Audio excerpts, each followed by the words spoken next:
Söylüyorum canım seni sıdkı yürekten, ya dillerde seni göresim geliyor. Söylüyorum canım seni sıdkı yürekten, ya dillerde seni göresim geliyor. Tutup ben senin ol akça elinden, bilece oynayıp yöresim geliyor. Tutup ben senin ol akça elinden, bilece oynayıp yöresim geliyor.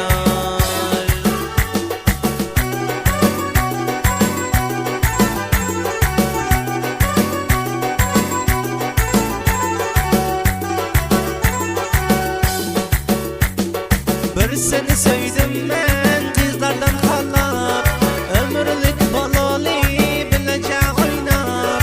Bir seni sevdim ben kızlardan kalap, ömürlük baloli bilece oynap.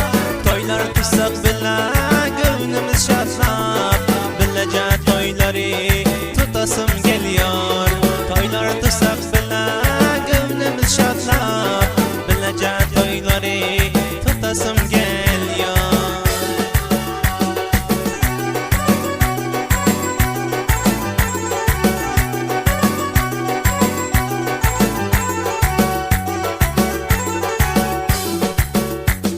Sana namzat oldum, anca hoş buldum. Kaygılardan ben arkadaş buldum. Sana namzat oldum, anca hoş buldum. Kaygılardan ben arkadaş buldum.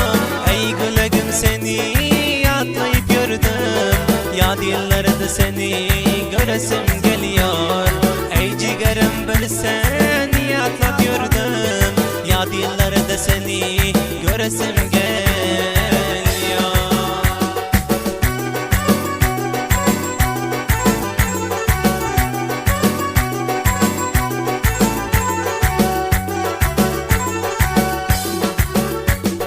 Hali yanına bir gün yetip varsam, elinden tutup ben oynayıp gülsem.